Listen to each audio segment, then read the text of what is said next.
ସମସ୍ତଙ୍କୁ ନମସ୍କାର। ଆଜିର କୁଇଜରେ ଆମେ ଦେଖିବା ବାଇବଲରେ ଲିଖିତ ବା ବର୍ଣ୍ଣିତ ଥିବା 30ଟି ବସ୍ତୁ। ଆପଣମାନଙ୍କୁ ଚିହ୍ନିବାର ଅଛି ଏହି ବସ୍ତୁ କେଉଁ ବ୍ୟକ୍ତି ସହ ଜଡ଼ିତ ବା କାହାକୁ ରିଲେଟ୍ କରେ। ଚାଲନ୍ତୁ ବାଇବଲ କୁଇଜ ଆରମ୍ଭ କରିବା। ଛାଟିଣୀ।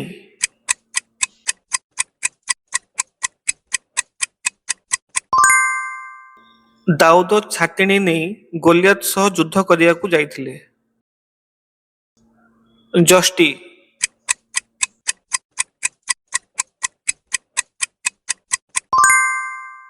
ମୂଷାଙ୍କ ଯଷ୍ଟି ସର୍ପରେ ପରିଣତ ହୋଇଥିଲା ଓ ପୁଣି ସର୍ପରୁ ଯଷ୍ଟିରେ ପରିଣତ ହୋଇଥିଲା। ମୂଷା ଏହି ଯଷ୍ଟିକୁ ଉଠାଇବାରୁ ସମୁଦ୍ର ଦୁଇ ଭାଗ ହୋଇଥିଲା ଓ ମୂଷା ଏହି ଯଷ୍ଟି ଦ୍ୱାରା ମଧ୍ୟ ପଥରକୁ ଦୁଇଥର ଆଘାତ କରିଥିଲେ। ନାନା ବର୍ଣ୍ଣର ଅଙ୍ଗରଖା।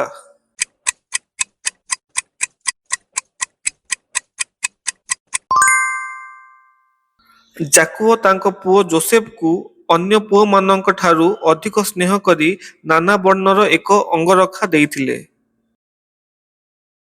ବୃହତ ମତ୍ସ୍ୟ।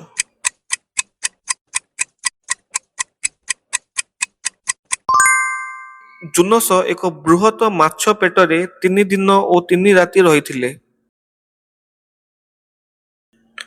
ଜାହାଜ।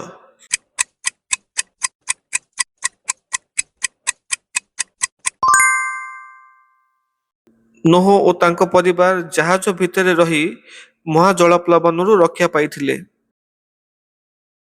ବାଇଗଣିଆ ବସ୍ତ୍ର।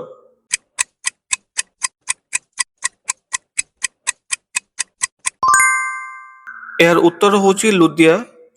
ଥୁଆଥିରାର ଜଣେ ଈଶ୍ୱର ଭକ୍ତା ମହିଳା ବାଇଗଣିଆ ବସ୍ତ୍ର ବିକ୍ରୟ କରୁଥିଲେ। ଜ୍ୱଳନ୍ତା ବୁଦା।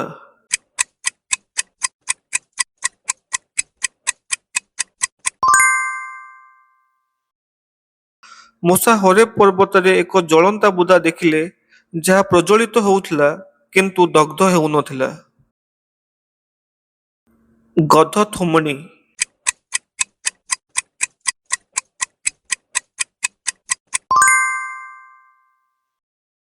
ସାମସନ ଗଧ ଥୋମଣି ଦ୍ୱାରା 1000 ପଲଷ୍ଟୀୟ ଲୋକମାନଙ୍କୁ ବଧ କରିଥିଲେ। 10 ଆଜ୍ଞା ପ୍ରସ୍ତରପଟା।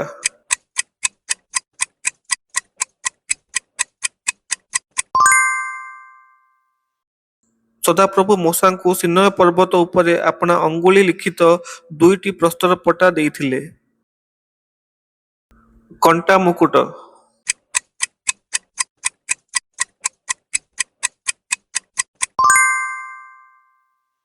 ଯୀଶୁଙ୍କୁ କ୍ରୁଶାନ୍ବିତ କରିବା ପୂର୍ବରୁ ସୈନ୍ୟମାନେ ଯୀଶୁଙ୍କୁ ପରିହାସ କରି କଣ୍ଟାର ମୁକୁଟ ତାଙ୍କର ମସ୍ତକରେ ଦେଇଥିଲେ। ଓଟ ଲୋମର ବସ୍ତ୍ର।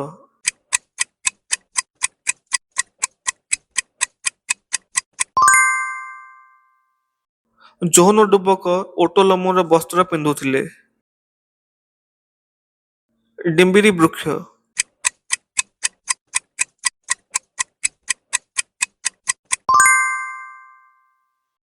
ଯକ୍ଷ ଲୋକଗହଳି ମଧ୍ୟରେ ଯୀଶୁଙ୍କୁ ଦେଖିବା ପାଇଁ ଡିମ୍ବିରି ବୃକ୍ଷରେ ଚଢ଼ିଥିଲେ।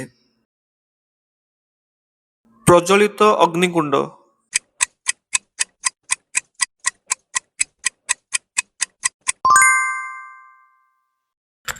ରାଜା ନବୁକଦ୍ନେଚ୍ଚାରଙ୍କ ପ୍ରତିମାକୁ ପ୍ରଣାମ ନ କରିବାରୁ ସଦ୍ରକ ମୈଶକ ଅବେଦନଗୋଙ୍କୁ ପ୍ରଜ୍ୱଳିତ ଅଗ୍ନିକୁଣ୍ଡରେ ପକାଇ ଦିଆଯାଇଥିଲା। ହରିକାଠ ବା ଜଞ୍ଜିର।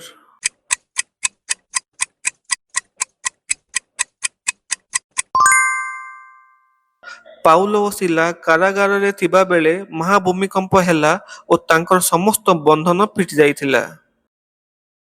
ବହୁମୂଲ୍ୟ ସୁଗନ୍ଧି ତୈଳ।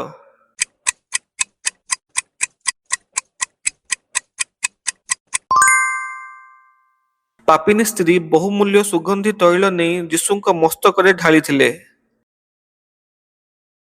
ରୂପା ତାଟିଆ।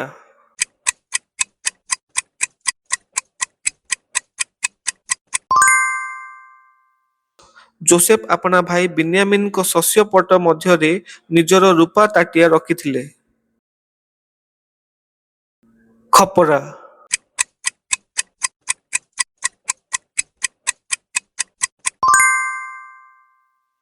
ଶୈତାନ ଯେତେବେଳେ ସଦାପ୍ରଭୁଙ୍କ ଠାରୁ ଅନୁମତି ପାଇ ଆୟୁବଙ୍କ ଶରୀରକୁ ମହାଜ୍ୱାଳାଜନକ ବିସ୍ଫୋଟକରେ ଆଘାତ କରିଥିଲା, ଆୟୁବ ଖପରାରେ ନିଜ ଶରୀରକୁ କୁଣ୍ଡାଉଥିଲେ।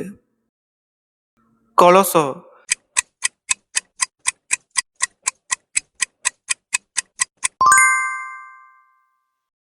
ରିବିକା ଆପଣା କାନ୍ଧରେ କଳସ ଘେନି କୂଅରୁ ପାଣି କାଢ଼ି ଅବ୍ରାହମଙ୍କ ଦାସଙ୍କୁ ଓ ତାଙ୍କର ଓଟମାନଙ୍କୁ ପାଣି ପିଇବାକୁ ଦେଇଥିଲେ। ଗଧ।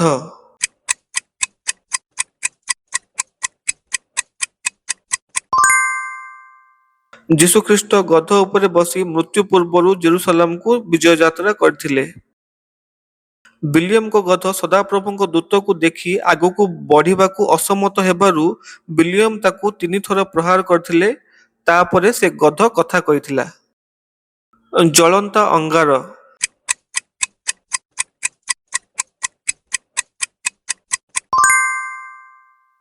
ଯିଶାୟ ଦର୍ଶନ ଦେଖିଲା ବେଳେ ଜଣେ ସରାପ ଆସି ଚିମୁଟାରେ ଜ୍ୱଳନ୍ତା ଅଙ୍ଗାର ନେଇ ଯିଶାୟଙ୍କ ମୁଖ ସ୍ପର୍ଶ କରିଥିଲେ। ତୈଳ ଶୃଙ୍ଗ।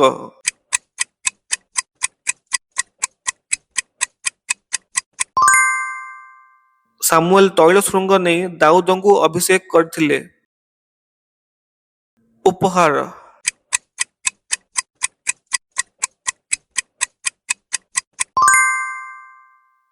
ସିବା ଦେଶର ରାଣୀ ସୋଲୋମନଙ୍କୁ ପରୀକ୍ଷା କରିବା ପାଇଁ ଆସି ଉପହାର ପ୍ରଦାନ କରିଥିଲେ। ଫାଶୀ ଖୁଣ୍ଟ।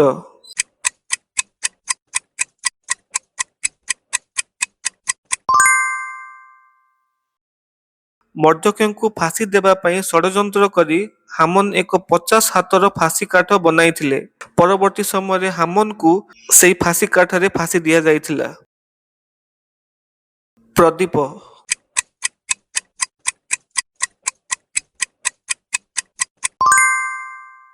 ଯୀଶୁ 10 କନ୍ୟାଙ୍କ ଦୃଷ୍ଟାନ୍ତ କହିଥିଲେ, ଯେଉଁଥିରେ 5 ଜଣ ନିର୍ବୁଦ୍ଧି ଓ 5 ଜଣ ସୁବୁଦ୍ଧି ଥିଲେ ଓ ସେମାନେ ପ୍ରଦୀପ ନେଇ ବରଙ୍କୁ ଦେଖିବାକୁ ଯାଇଥିଲେ।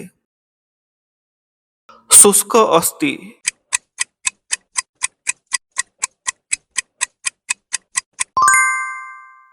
ସଦାପ୍ରଭୁ ଜିହିଜିକଲଙ୍କୁ ଏକ ଉପତ୍ୟକାକୁ ନେଇଗଲେ ଯାହା ଶୁଷ୍କ ଅସ୍ଥିରେ ପରିପୂର୍ଣ୍ଣ ଥିଲା। ସିନ୍ଦୁର ବର୍ଣ୍ଣର ସୂତା ଡୋରି।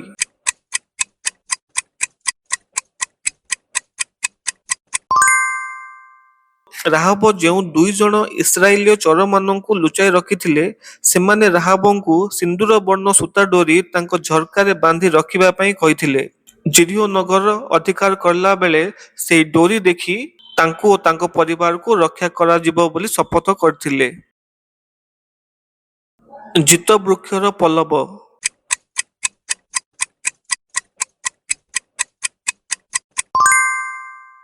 ଜଳପ୍ଲାବନ ପରେ ନୋହ ଗୋଟିଏ କାପ୍ତାକୁ ଉଡ଼ାଇଥିଲେ, ଯେ ଏକ ଜିତ ବୃକ୍ଷର ନବୀନ ପଲ୍ଲବ ଧରି ନୋହଙ୍କ ନିକଟକୁ ଫେରି ଆସିଥିଲା। ବୀଣା।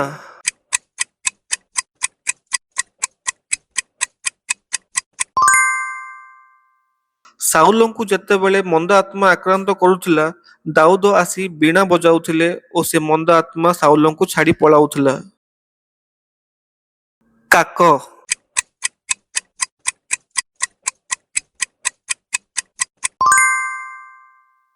ସଦାପ୍ରଭୁ ଏଲିୟଙ୍କୁ କାକ ଦ୍ୱାରା ଖାଦ୍ୟ ପ୍ରଦାନ କରିଥିଲେ। କଖାରୁ ଲତା ଓ କୀଟ।